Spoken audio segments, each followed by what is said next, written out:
Hello, good morning and welcome students.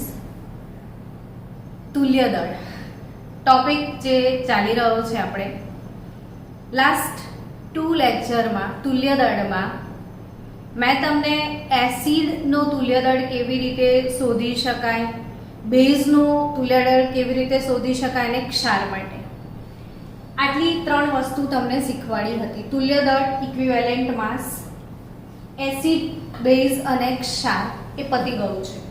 હવે એ સિવાયની વાતો આજે તમારે શીખવાની છે. તુલ્યદળ રેડોક્સ યુગ્મ માટે કઈ રીતે શોધી શકાય, કોઈ તત્વ માટે કઈ રીતે શોધી શકાય, કોઈ આયન માટે કઈ રીતે શોધી શકાય, તમામ પ્રકારની ચર્ચા આજે આપણે કરીશું. અને એના પછીના નેક્સ્ટ લેક્ચરમાં તુલ્યદળ આધારિત થોડા MCQ સોલ્વ કરીશું. એટલે આજે આપણે ફાઇનલી તુલ્યદળ વાઇન્ડ અપ કરવાનો ટ્રાય કરીશું. ઇક્વિવેલન્ટ માસ તુલ્યદળ શેના માટે? તો કે આપણે હમણાં સુધી શીખ્યા એસિડ માટે, પછી શીખ્યા હતા તમે બેઝ માટે, પછી શીખ્યા હતા તમે આયોનિક પદાર્થ એટલે કે ક્ષાર માટે. તો શું સૂત્ર હતા યાદ કરો તો? એસિડનું તુલ્યદળ શોધવાનું સૂત્ર બોલો તો બાળકો. એસિડનું તુલ્યદળ આણ્વીય દળ ભાગ્યા એસિડની બેઝિક આણ્વીય દળ છેદમાં એસિડની બેઝિકતા, એને n ફેક્ટર પણ કહેવાય અથવા એને તુલ્યાંક પણ કહેવાય. આ બધી વસ્તુ એક જ છે. બેઝનો તુલ્યદળ શોધવાનું સૂત્ર શું હતું? આણ્વીય દળ છેદમાં બેઝની એસિડિકતા અથવા એ જ n ફેક્ટર અથવા તુલ્યાંક. ક્ષારનું તુલ્યદળ શોધવાનું સૂત્ર શું હતું? આણ્વીય દળ છેદમાં સંયોજકતા. આણ્વીય દળ છેદમાં સંયોજકતા. આણ્વીય દળ છેદમાં સંયોજકતા. બરાબર? તો આણ્વીય દળ છેદમાં સંયોજકતા. હવે આજે કોઈ સંયોજનમાં રહેલું તત્વ હોય, સંયોજનમાં રહેલા કોઈ તત્વનો તુલ્યદળ કઈ રીતે શોધી શકાય એ શીખવાનું છે. તો કે કોઈ તત્વનો તુલ્યદળ એટલે આણ્વીય દળ એ તો ફિક્સ જ છે ને બધામાં, ભાગ્યા તે તત્વની તે સંયોજનમાં સંયોજકતા. એટલે હવે તમને થાય કે આ શું મેડમ? તો ચલો આપણે એક્ઝામ્પલ લઈએ કે CuO માં Cu નો તુલ્યદળ કેટલો અને Cu2O માં Cu નો તુલ્યદળ કેટલો. આ ઝીણા ઝીણા પ્રશ્નો એટલે જે ડબલી નીટ કે કોપર ઓક્સાઇડમાં કોપરનો તુલ્યદળ કેટલો છે અને Cu2O માં Cu નો તુલ્યદળ કેટલો છે. બોલો બાળકો. એનીવન કેન હેવ આઈડિયા કે આ જે કોપરના બે ઓક્સાઇડ છે, હવે મારે તમને કેમિસ્ટ્રી ભણાવવાની શરૂઆત કરી છે તો રસાયણના રસ થાળમાં જે નાની નાની વાતો આવે, આપણે મોહનથાળ ખાઈએ તો એમાં કેટલા બધા મસાલા એડ કરીએ, તો આપણા મોહનથાળમાં જેટલા મસાલા વચ્ચે આવતા જાય એટલે આપણે નાખતા જઈશું તો થોડો સ્વાદિષ્ટ બને. તો આ CuO કોપરને બે ઓક્સાઇડ છે, બરાબર? CuO અને Cu2O આ બંનેમાં તફાવત શું? તો કે બંનેમાં કોપરનો ઓક્સિડેશન આંક જુદો જુદો છે. CuO માં Cu નો ઓક્સિડેશન આંક +2 છે ને Cu2O માં Cu નો ઓક્સિડેશન આંક +1 છે. Cu +1 હવે ઘણા બધા બાળકોને એમ થશે કે મેડમ અમને આવું નથી આવડતું, આ કેવી રીતે શોધવાનું, તો તમને શોધતાય શીખવાડું કે CuO આમાં મને કોપરનો ઓક્સિડેશન આંક શોધવાનો છે, તો જેનો નથી ખબર એના માટે x ધારી લેવાનો. નથી ખબર એના માટે શું ધારી લેવાનું બાળકો? બોલો તો. x. હા, જાગતા રહેજો, ઊંઘી ના જતા, નહીં તો મજા નહીં આવે. તો CuO એમાં Cu નો ઓક્સિડેશન આંક x થયો, નથી ખબર એટલે પ્લસ ઓક્સિજનનો. હવે ઓક્સિજનનો કેટલો હોય એ ખબર હોવી જોઈએ. ઓક્સિજનનો કેટલો હોય? Anyone can have idea? -2. Very good. આ હંમેશા યાદ રાખજો કે O ઓક્સાઇડ સ્વરૂપે -2 હોય. આ કોપર ઓક્સાઇડ છે તો O -2. તો આનો x આનો -2 બરાબર કોપર ઓક્સાઇડમાં ઉપર કોઈ વીજભાર નથી, તટસ્થ છે એટલે કુલ વીજભાર 0 થયો. તો x -2 બરાબર 0. તો x બરાબર શું મળે છે તમને? 2 મળે છે. x બરાબર શું મળે છે? 2. એટલે CuO માં Cu નો ઓક્સિડેશન આંક +2 નીકળે. હવે આપણે ચર્ચા કરીએ Cu2O ની. એમાં કેટલો નીકળે છે એ જોઈએ. CuO આ ક્યુટ O છે. ક્યુટ O ની વાત કરીએ તો Cu માટે x ધારીએ. કેટલા Cu છે બોલ? 2. તો 2x કહેવાય. ઓક્સિજનનો કેટલો? -2 બરાબર કુલ ચાર્જ કેટલો ગણાય? 0.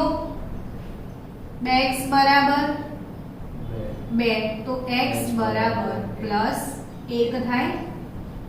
એટલે Cu2O માં કોપરનો ઓક્સિડેશન આંક કેટલો છે? +1. આ રીતે શોધી શકાય.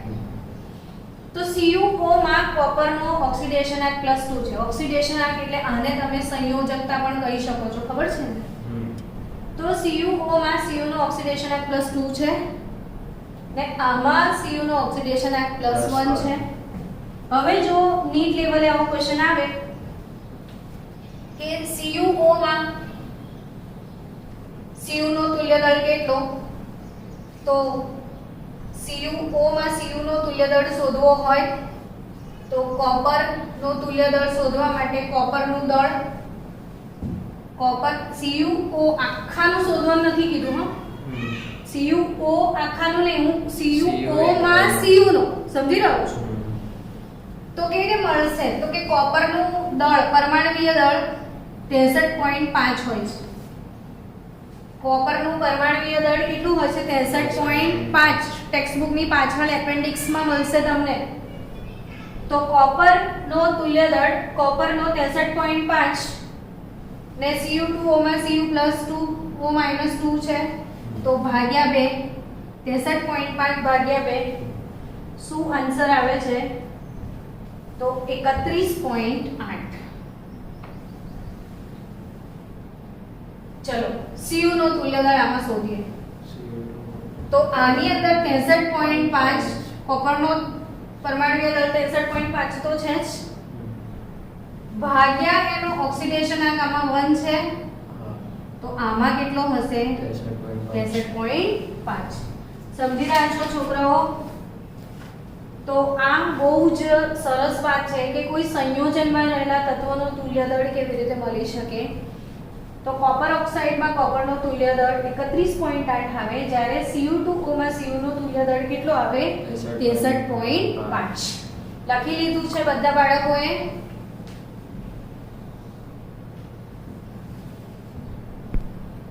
ચલો નેક્સ્ટ બચાવો. કોઈ આયનનો તમને તુલ્ય દળ શોધવો છે. કોઈ આયનનો તુલ્ય દળ શોધવો છે તો આયનનો તુલ્ય દળ કઈ રીતે મળે? માની લો કે તમારે Cl- નો તુલ્ય દળ શોધવો છે, O -2 નો તુલ્ય દળ શોધવો છે, Al+3 નો તુલ્ય દળ શોધવો છે, તો એ કેવી રીતે શોધી શકાય? કાર્બોનેટ નો તુલ્ય દળ તમારે શોધવો છે, તો આ આયન નો તુલ્ય દળ કેવી રીતે શોધી શકાય? તો ક્લોરાઇડ આયન છે માની લો, તો એનો તુલ્ય દળ શોધવાનું સૂત્ર, આ ક્લોરીન છે એનું પરમાણુય દળ લેવાય, કારણ કે એ કોઈ અણુ નથી, એકલો જ છે, એકલો અટુલો પરમાણુ છે એટલે પરમાણુય દળ. અણુ હોય તો આણ્વીય દળ થશે. આને કુલ દળ લેવાનું, આને આનું જે દળ હોય તે પરમાણુય દળ, છેદમાં એની શું લેવાય? સંયોજકતા અથવા વીજભાર. હવે આનો તુલ્ય દળ, ક્લોરીન નો પરમાણુય દળ, ચલો આન્સર આપો તો બાળકો. ક્લોરીન નો 35.5 હા 35.5. ઓકે, તો 35.5 આ ક્લોરીન નો પરમાણુય દળ છે 35.5, છેદમાં એની સંયોજકતા 1 છે, તો એનો આન્સર શું આવશે? 35.5. ચલો ઓક્સિજન માટે શું આન્સર આવશે બોલો? તો ઓક્સિજન નું પરમાણુય દળ છેદમાં સંયોજકતા, બોલો શું આવે ઓક્સિજન નું પરમાણુય દળ? 16 ભાગ્યા 2. ઓક્સિજન નો તુલ્યભાર કેટલો થાય? 8. આ યાદ રાખજો, આ યાદ પણ રાખવાનું છે. સાથે સાથે ક્લોરીન નો તુલ્યભાર છે 35.5, ઓક્સિજન નો તુલ્યભાર છે 8. એલ્યુમિનિયમ નો શું નીકળશે બોલો? 26.58. ના, એલ્યુમિનિયમ 26.98 તો એનો પરમાણુય દળ એટલે 27 લઈ લેવાનો, અને એની સંયોજકતા 3, તો આન્સર 9 ગ્રામ પ્રતિ તુલ્યાંક. આ બધા ગ્રામ પ્રતિ તુલ્યાંક નીકળશે. યુનિટ શું આવશે? ગ્રામ પર તુલ્યાંક.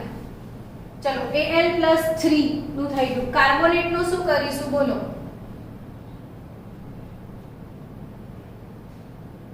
તો CO3 એનો આખો આણ્વીય દળ લેવો પડે. કાર્બન નો 12, ઓક્સિજન નો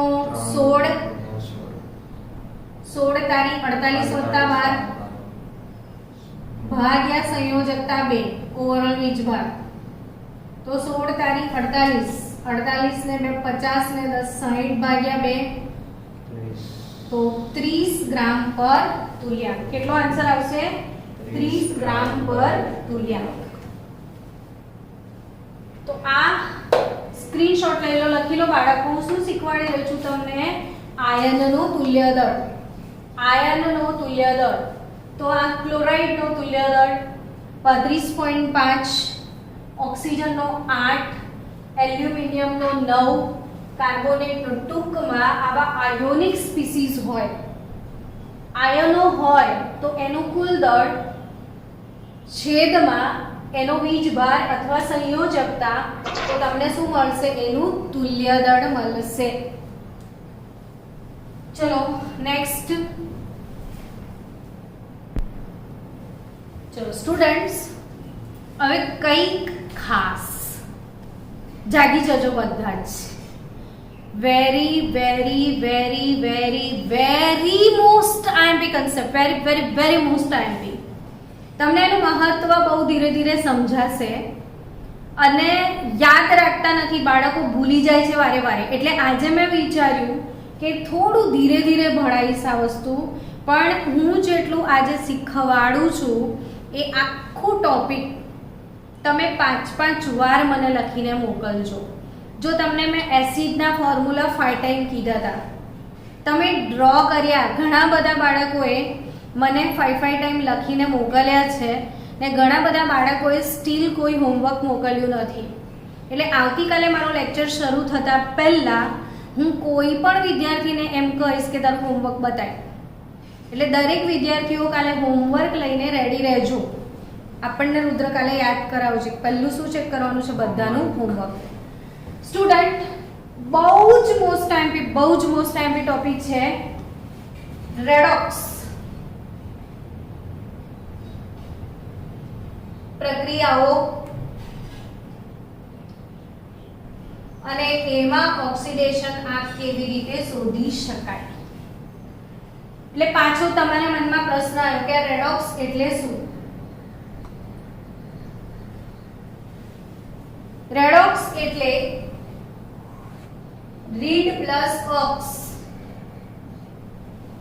એવી પ્રક્રિયા કે જેમાં રિડક્શન પણ થતું હોય અને ઓક્સિડેશન, કોઈકનું રિડક્શન થતું હોય ને સામે કોઈકનું ઓક્સિડેશન. એટલે ઓક્સિડેશન ને રિડક્શન બંને સાયમલ્ટેનિયસલી બંને એક સાથે થતા હોય તો એવી પ્રક્રિયાઓને રેડોક્સ કહેવાશે. તો એમાં આપણે કેમેસ્ટ્રીમાં વારંવાર ઘણી બધી જગ્યાએ JEE લેવલે નીટ લેવલે આપણને જરૂર પડશે એવું એક ઓક્સિડેશન કરતા પદાર્થ છે. ઓક્સિડેશન કરતા પદાર્થ KMnO4. હાલાકી પ્રબળ ઓક્સિડેશન કરતા છે આ. એટલે અહીંથી આજે આપણે શરૂઆત કરીએ કે KMnO4 શબ્દ સાંભળીએ છીએ, નામ સાંભળીએ છીએ, તરત અંદરથી નીકળવું જોઈએ કે શું છે એ પ્રબળ ઓક્સિડેશન કરતા. હવે આ પ્રબળ ઓક્સિડેશન કરતા KMnO4 નો તુલ્ય ભાર એટલે ઐતિહાસિક ઘટના હોય જ ને આ આવડવું જોઈશે બહુ જ સારી રીતે. એટલે મસ્ત ભણાવું છું આજે, યાદ રાખજો કે KMnO4 એક એવો પદાર્થ છે એ નારદ મુનિ જેવો છે. નારદ મુનિ કેમ કીધું તો કે એ પૃથ્વીલોક, સ્વર્ગલોક અને પાતાળલોક ત્રણેયમાં વિઝા વગર ફરી શકે છે. બરાબર છે ને? એમ આ KMnO4 એસિડિક માધ્યમ, બેઝિક માધ્યમ અને તટસ્થ માધ્યમ એ ત્રણેય માધ્યમમાં કામ કરે છે. કોઈ પણ માધ્યમમાં એ પ્રબળ ઓક્સિડેશન કરતા તરીકે વર્તે જ છે. તો એવા સંજોગોમાં KMnO4 નો તુલ્ય ભાર એ ત્રણેય માધ્યમમાં જુદો જુદો હશે. ત્રણેય માધ્યમમાં KMnO4 નો તુલ્ય ભાર જુદો જુદો હશે. મેં લાઈન બનાવી દીધી પણ આટલી જગ્યામાં નહીં થાય, આપણે ફૂલ ફ્લેટમાં અહીંયા જઈશું. તો બચાવો એસિડિક, બેઝિક ને તટસ્થ માધ્યમ પ્રમાણે એનું તુલ્ય ભાર બદલાશે, જે તમને યાદ રાખવાનો છે. તો આપણે શરૂ કરીએ. પહેલું માધ્યમ એસિડિક. કે એસિડિક મીડિયમ જ્યારે પણ હશે ત્યારે KMnO4 નું રૂપાંતરણ શેમાં થાય છે એ જરૂરી છે. એટલે KMnO4 જે છે એમાં એક્ટિવ સ્પીસીસ તમારો આવશે MnO4-. બચાવો KMnO4 ને છૂટા પાડો.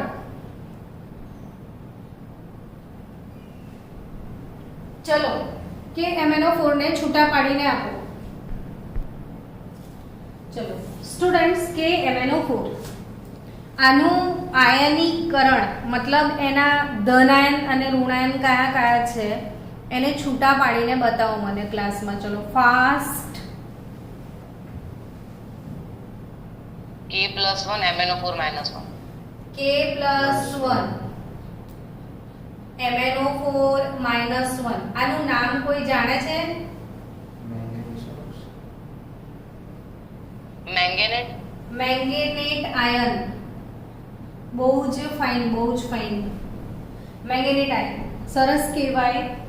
તો એસિડિક માધ્યમમાં આનો જે એક્ટિવ પાર્ટ છે એ છે MnO4-. કોણ છે? MnO4-. હવે એ કોઈકની સાથે પ્રક્રિયા કરશે. આપણે યાદ કેવું રાખવાનું છે કે એસિડિક માધ્યમમાં રેડોક્સમાં આ KMnO4 સામે કોઈ પણ હશે, કેમ કે આ કયો કરતા છે? ઓક્સિડેશન કરતા. એ બીજાનું ઓક્સિડેશન કરશે તો સામે જે પણ સ્પીસીસ આવશે એનું એ ઓક્સિડેશન કરશે તો એ પોતે શેમાં રૂપાંતરિત થશે? તો આ તમારે રેડોક્સ યુગ્મ યાદ રાખવાનું છે. બેઝિક થીમ તમારે આ યાદ રાખવાની છે હંમેશના માટે. એટલે કહું છું કે આને 10 યા 15 ટાઈમ લખજો, પ્રેક્ટિસ કરજો કે એસિડિક માધ્યમમાં MnO4- નું રૂપાંતરણ શેમાં થાય છે? તો એ Mn+2 માં થાય છે. MnO4- નું રૂપાંતરણ શેમાં થાય છે? Mn+2. આ યાદ રહેવું જોઈએ. હવે બાળકો એને ને તુલ્ય દળને શું લેવા દેવા થાય તમને? તો આપણે એક કામ કરીએ, આ ઇક્વેશનને સમજીએ કે આમાં મેંગેનીઝનો ઓક્સિડેશન આંક કેવી રીતે શોધવાનો છે. જો શીખવાડો, પ્રેક્ટિસ કરજો. આજનો લેક્ચર વારંવાર આવડી જ જશે. MnO4- હું ધીરે ધીરે એટલે જ ભણાવી રહી છું. મેંગેનીઝનો ઓક્સિડેશન આંક આપણે ધારી લઈએ શું? બાળકો શું ધારવાનું કીધું છે? x. 4 કૌંસમાં ઓક્સિજનનો શું? -2. -2. ઓવરઓલ વીજભાર કેટલો? -1. તો x 4 દુ 8 -1 તો x બરાબર -1 + 8. જવાબ આવશે અહીં આગળ મેંગેનીઝનો ઓક્સિડેશન આ કેટલો છે? 7. આ સમજાયું બધાને? હેલો, હા મેડમ. હા હા હા. મેડમ. જો મેંગેનીઝનો x, ઓક્સિજનનો 4, મતલબ 4 મોલ ઓક્સિજન, સોરી, ઓક્સિજનનો -2 અને કુલ વીજભાર -1, તો અહીં મળ્યો 8 ને અહીંયા મેંગેનીઝનો કેટલો છે એમ કહો? +2. એટલે હવે મને એ સમજાવો કે MnO4- એ +7 એમાંથી કેટલો થઈ ગયો છે આનો ઓક્સિડેશન આંક? +2. +7 માંથી કેટલો થયો છે? +2 થયો છે. તો ઓક્સિડેશન આંક 7 માંથી 2 કેટલાનો ઘટાડો થયો છે? 5 નો ઘટાડો થયો છે. ઓક્સિડેશન આંકમાં 5 નો ઘટાડો થયો છે. કેટલાનો ઘટાડો થયો છે? 5 નો. મતલબ બાળકો ખરેખર આ ઇક્વેશન આ રીતે લખાય કે MnO4- 5 નો ઘટાડો એટલે એને 5 મોલ ઇલેક્ટ્રોન મેળવ્યા છે ને એ Mn+2 માં ગયો છે. સમજી રહ્યા છો? એટલે અહીંયા 5 નો જે ઘટાડો 7 માંથી 2 ત્યારે થાય જો એ ઇલેક્ટ્રોનને મેળવે. અને અહીંયા કેટલા ઇલેક્ટ્રોન મેળવ્યા? 5 મોલ. તો આના માટે મારે શું શોધવાની ઈચ્છા છે? તુલ્ય દળ. તો કઈ રીતે શોધી શકાય કે MnO4 કે MnO4 આખું લેવું પડશે કે MnO4 નો આણ્વીય દળ અપોન મેળવાતા ઇલેક્ટ્રોનની સંખ્યા, અથવા તમે એવું કહી શકો ઓક્સિડેશન આંકનો ફેરફાર. શું કહી શકો? ઓક્સિડેશન આંકમાં થતો ફેરફાર. તો KMnO4 એસિડિક માધ્યમની જ વાત છે. એસિડિક માધ્યમની જ વાત છે બચ્ચાઓ કે એસિડિક માધ્યમમાં KMnO4 એનો આણ્વીય દળ છે, તો ઓક્સિડેશન આંકનો ફેરફાર એનો આણ્વીય દળ m છે. જે પણ તમે શોધી કાઢજો કે MnO4 નો કેટલો છે ગણીને મોકલજો. ઓક્સિડેશન આંકનો ફેરફાર 5 એટલે એનો તુલ્ય ભાર થશે m/5. કયો તુલ્ય ભાર થશે? m/5. સ્ક્રીનશોટ લેવો હોય તો લઈ લો ફાસ્ટ. એસિડિક માધ્યમ MnO4- 7 માંથી 2 5 નો ઘટાડો. સમજો બાળકો, લખી નાખો ફાસ્ટ. ચલો નેક્સ્ટ બેઝિક માધ્યમની ચર્ચા કરીએ. ત્યાં સુધી તમે ફાસ્ટ લખી નાખો, સ્ક્રીનશોટ લઈ લો. ચલો બેઝિક માધ્યમ. બેઝિક માધ્યમમાં KMnO4 નો ઓક્સિડેશન આંક કઈ રીતે શોધી શકાય? બેઝિક માધ્યમમાં થશે શું કે MnO4 - 1 એનું રૂપાંતરણ MnO4 - 2 માં થાય છે. MnO4 - 1 નું રૂપાંતરણ શેમાં થઈ જાય છે? MnO4 - 2 માં. હવે બચ્ચાઓ MnO4 - આને કહેવામાં આવે છે પરમેંગેનેટ અને આ છે મેંગેનેટ. આ છે પરમેંગેનેટ ને આ છે મેંગેનેટ. હવે સ્ટુડન્ટ્સ આ પરમેંગેનેટ આ મેંગેનેટ ઠીક છે, તો આ બંનેનો ડિફરન્સ કે પરમેંગેનેટ હમણાં જ આપણે મેંગેનીઝ માં આનો ઓક્સિડેશન આંક શોધ્યો તો 7 બરાબર, તો આમાં શોધી કાઢીએ કે MnO4 - 2 આમાં મેંગેનીઝ નું ધારી લો X plus 4 into -2 is equal to -2. तो x minus 8 is equal to -2. तो x is equal to 6 તમને મળશે. તો 6 થી ખાલી કેટલો થયો? 7. કેટલાનો ઘટાડો થયો? 1 નો ઘટાડો થયો. 1 નો ઘટાડો થયો. કયા માધ્યમની વાત છે? બેઝિક માધ્યમની. કયા માધ્યમની વાત છે? બેઝિક. તો તમને આવું યાદ રાખવું પડે કે KMnO4 એસિડિક માધ્યમ હોય છે તો MnO4 - નું રૂપાંતરણ થાય છે Mn2 માં. એટલે આનો તુલ્ય દળ m/5 લીધો આપણે. હવે કયા માધ્યમની વાત કરી રહ્યા છીએ? બેઝિક. બેઝિક માધ્યમમાં ખાલી કેટલાનો ઘટાડો થાય છે? 1 નો. એનો મતલબ શું થયો કે MnO4 - 1 ઇલેક્ટ્રોન મેળવે, શેમાં જાય? -2. તો આનો તુલ્ય દળ શું લખાશે? બોલો. m/1. સમજી ગયા? તો KMnO4 એસિડિક માધ્યમમાં જુદું વર્તન બતાવશે, બેઝિક માધ્યમમાં એનું તુલ્ય દળ m/1 થશે. તો હવે કયું માધ્યમ બચ્યું? તટસ્થ માધ્યમ. ને તટસ્થ માધ્યમમાં KMnO4 માં જે MnO4- સ્પીસીસ છે એનું રૂપાંતરણ થાય છે MnO2. શેમાં થાય છે? MnO2 માં. તો મેંગેનીઝ નો ઓક્સિડેશન આંક છે +7 ને અહીં આગળ કેટલો થશે મને શોધીને આપો. ચલો ફાસ્ટ. MnO2 માં મેંગેનીઝ નું ઓક્સિડેશન આંક શોધીને આપો જલ્દી. +4. હવે આવડી ગયું ને? તો કેટલાનો ઘટાડો થયો રુદ્રો?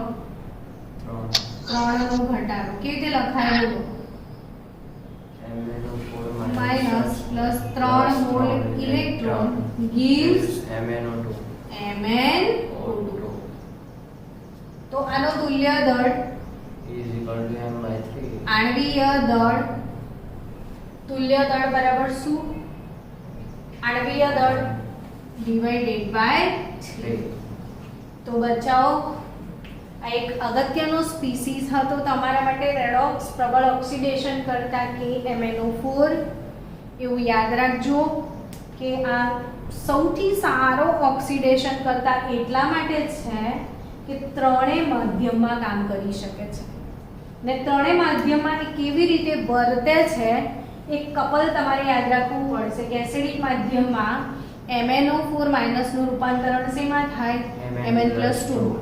બેઝિક માધ્યમમાં MnO4- નું રૂપાંતરણ શેમાં થાય? MnO4- માં. ને તટસ્થ માધ્યમમાં MnO4- નું રૂપાંતરણ થશે MnO2 માં. તો આ ત્રણ વસ્તુ સરસ રીતે યાદ રાખવાની છે. હવે નેક્સ્ટ આવો જ એક છે લઈ લઈએ, પછી આપણે બીજા લેક્ચરમાં મળીશું. તો હજી આપણે એક પૂરો કરી દઈએ K2Cr2O7. બીજો એક પ્રબળ ઓક્સિડેશન કરતા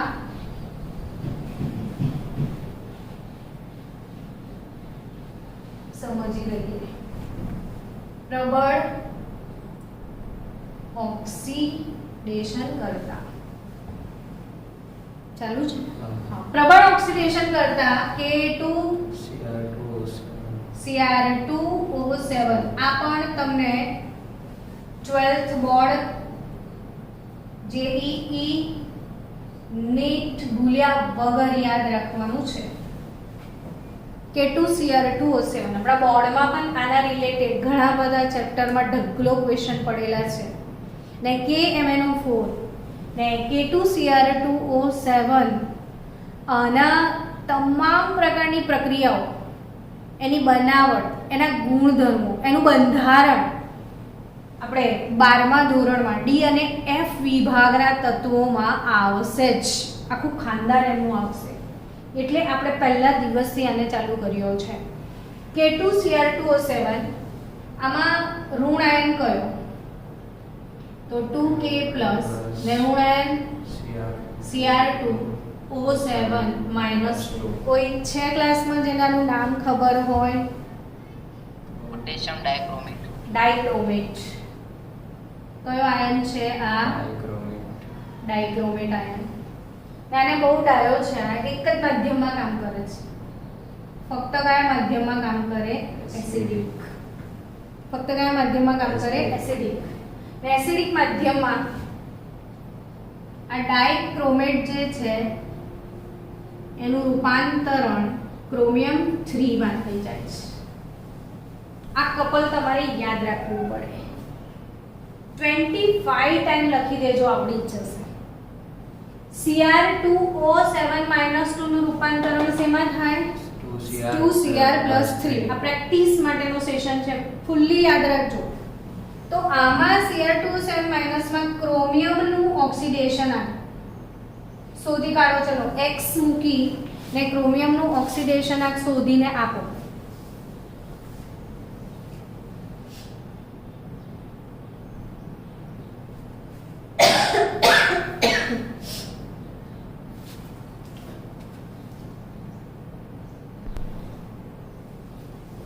ચલો કેટલો આન્સર લાયા બોલો ક્રોમિયમ માટે? 6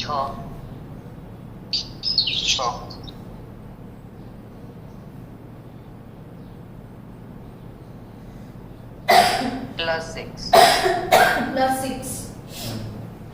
પણ આ તમે એક જ ક્રોમિયમનો લાયા. આમાં તમને કેટલા ક્રોમિયમ દેખાય છે એવું કહો? 2. एक के लिए 6 तो 2 के लिए कितना?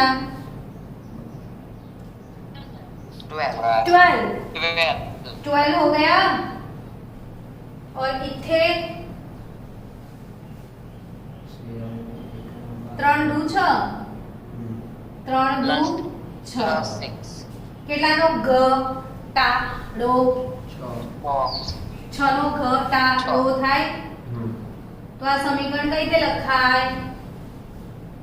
Cr2O7 -2 plus 6 mole electron gives 2Cr+3. તો આનો તુલ્ય દળ m/6. આનો તુલ્ય દળ E = m/6. એટલે K2Cr2 નો જે પણ આણ્વીય દળ નીકળશે એને કેટલા વડે ભાગવાના? 6 વડે. તો એનો તુલ્ય દળ મળશે. તો આ બે અગત્યના ટોપિક છે 12મા ધોરણમાં. ફૂલ લેન્થ D ને F વિભાગના તત્વોમાં બહુ જ ડિટેલમાં આ આવશે, બહુ જ ડિટેલમાં. એટલે આપણે અત્યારથી જ એને બાય હાર્ટ કરવાનું છે. બહુ જ સારી રીતે સમજાયું છે મેં તમને. તો આને હવે પ્રેક્ટિસ એટલી કરવાની બાકી છે. આવડી તો ગયું, સમજણ પડી ગઈ. શું બાકી રહ્યું? પ્રેક્ટિસ. તો પ્રેક્ટિસ કરજો તો પરફેક્ટ આ પતી જાય. મળીએ પછી આપણે નેક્સ્ટ લેક્ચરમાં.